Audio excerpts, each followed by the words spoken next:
Assalamualaikum warahmatullahi wabarakatuh. Kembali lagi bersama saya Egi Ripana dari kelas 12 MIPA 1. Pada video pembahasan kali ini, saya akan membahas tentang materi relativitas. Apa sih itu relativitas? Nah, untuk lebih jelasnya, langsung saja kita ke video.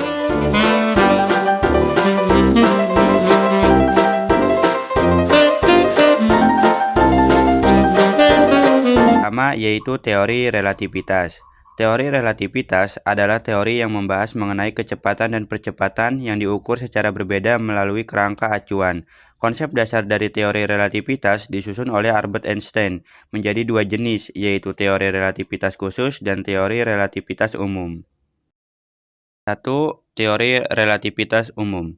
Teori relativitas umum ialah teori geometri tentang gravitasi yang diperkenalkan oleh Albert Einstein pada tahun 1916. Teori ini menjelaskan gravitasi termutakhir dalam fisika modern. Ia menyatukan teori Einstein sebelumnya, relativitas khusus, dengan hukum gravitasi Newton. Hal ini dilakukan dengan melihat gravitasi bukan sebagai gaya, tetapi lebih sebagai manifestasi dari kelengkungan dan waktu. Nah, berarti sebelum adanya teori relativitas umum, Albert Einstein sudah menciptakan teori relativitas khusus. Nah, apa yang dimaksud dengan teori relativitas khusus? 2. Teori relativitas khusus. Teori relativitas khusus adalah teori fisika mengenai hubungan antara ruang dan waktu yang diterbitkan pada tahun 1905 oleh Albert Einstein.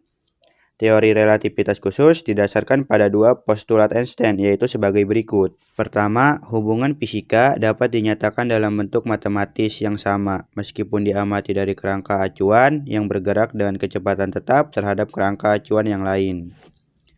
Yang kedua, kelajuan cahaya dalam ruang hampa adalah konstan untuk semua pengamat, tidak tergantung pada gerak sumber cahaya maupun pengamat. Berikutnya, A. Relativitas kecepatan. Tidak ada kecepatan yang melebihi kecepatan cahaya. Rumus penjumlahan kecepatan relativitas ialah sebagai berikut.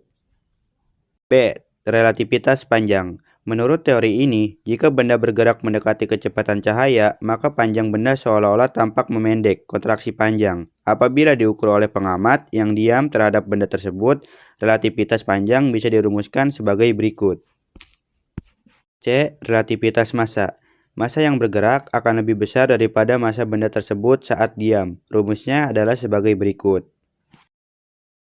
D. Relativitas waktu atau dilatasi waktu. Merupakan waktu yang diukur oleh sebuah jam yang bergerak terhadap kejadian lebih besar daripada jam yang diam terhadap kejadian. Relativitas waktu bisa dirumuskan sebagai berikut.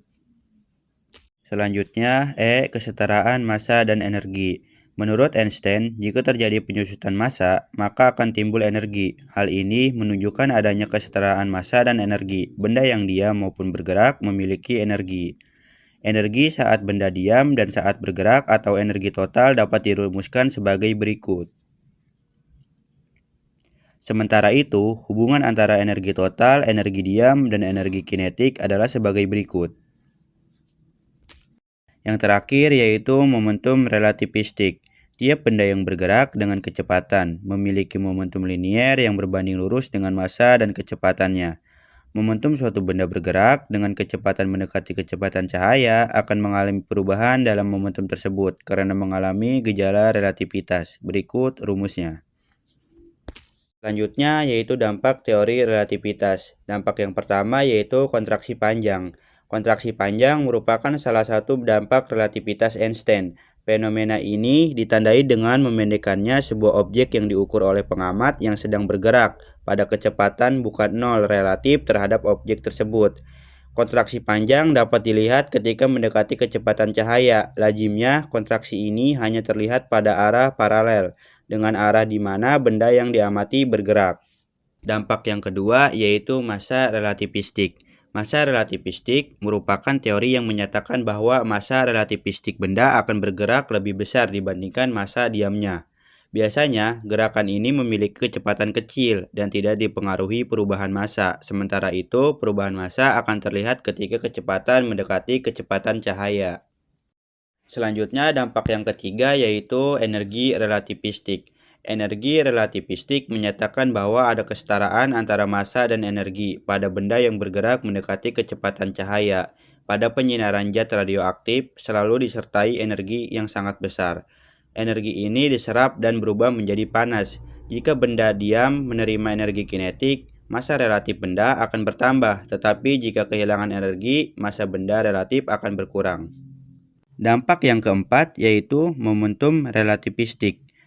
Momentum relativistik adalah benda yang bergerak dengan kecepatan relativistik pada momentumnya. Pada sebuah elektron yang memiliki momentum relativistik menerangkan sama seperti benda memiliki berat massa.